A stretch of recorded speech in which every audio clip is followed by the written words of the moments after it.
امتحان بذات خود علم میں موجود ہوتا ہے۔ یہ تو معلوم ہے کہ نہ جاننے والا بھلے بخشا جائے گا کہ جاہل تھا، بات اس تک نہیں پہنچی، یا اس کی عقل کم تھی یہ سمجھ ہی نہیں پایا، یا اس کے وسائل نہیں تھے کہ کھوجتا، مگر کہ جاننے والا وہ نہیں بخشا جائے گا۔ سوچیں تو کہ کیوں؟ اس لیے کہ اس کے کندھوں پر بھاری ذمہ داری پڑ جاتی ہے، علم کو سنبھالنے کی، ہضم کرنے کی، پہنچانے کی، بتانے کی، خود پہنچنے کی اور مزید کھوجنے کی، اوروں کے لیے سہولت پیدا کرنے کی، اور ان کے لیے اس علم کو سہل کرنے کی، تاکہ بآسانی زیادہ لوگوں تک پہنچ سکے، مثبت طریقے سے حوصلہ افزائی کرتے ہوئے، مسکراتے ہوئے۔ کھوجتے جاؤ اور نکلتا آتا ہے، سیکھ جاؤ، سمجھ جاؤ، ہضم ہو جائے تو رب سونا اور راہیں کھولتا ہے، مزید ہموار کرتا ہے، دل و دماغ کو وسعت دیتا ہے، ساتھ دینے والے سامنے لا کھڑے کرتا ہے۔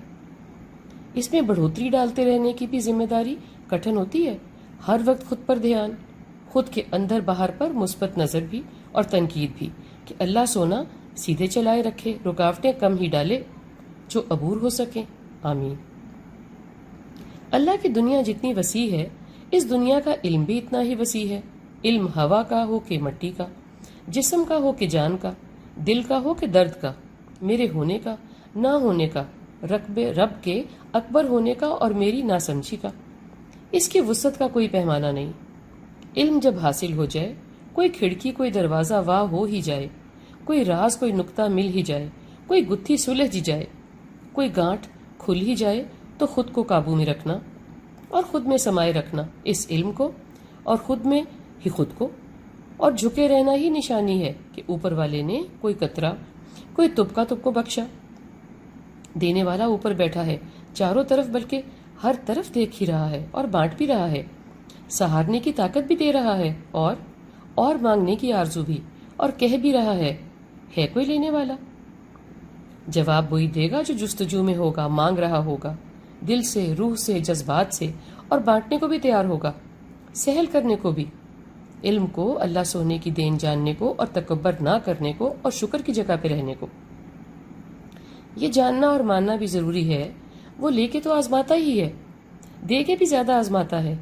علم کی بہت کڑی رکھوالی ہے، علم آپ سے آپ چھلکتا ہے، علم آپ پر لگا ایسے نظر نہیں آتا جیسے مہنگا سوٹ یا مہنگی گھڑی، جس کی رکھوالی تو آپ کرتے ہو کہ کوئی لے نہ جائے، مگر آپ کی اس اوقات کی اور آپ کی عزت اور نام کی اور طرح کے لوگ کرتے ہیں۔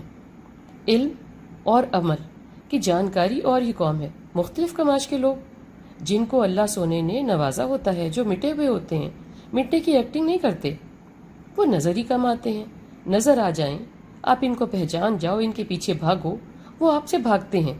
یہ لوگ چھپ کے کام کرتے ہیں، اور چپ رہنا ان کا شیوا ہوتا ہے۔ ان کی حسیات زیادہ جاگی ہوئی ہوتی ہیں ان کی زبان سے۔ کبھی تو معلوم ہی نہیں پڑتا کہ یہ خود کے ساتھیوں سے حس کے مقام پر ہی گفتگو کرتے ہیں۔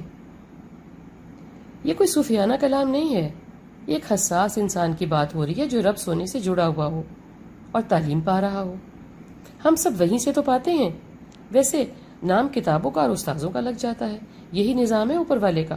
خیر، علم کی بات ہی ہو رہی ہے۔ جب معلوم پڑے کہ آپ بس ٹھٹھا کرتے ہو یا ممتحن ہو، یہ مزید چپ ہو جاتے ہیں یا سامنے ہی نہیں آتے۔ ہاں، سیکھنے والے کو کوئی رد نہیں کرتا انشاءاللہ۔ یہ جاننا بھی ضروری ہے ہر لحاظ سے، اور خصوصاً علم کے حوالے سے، کہ وہ رسی دراز کیے رکھتا ہے مگر کھینچ بھی سکتا ہے۔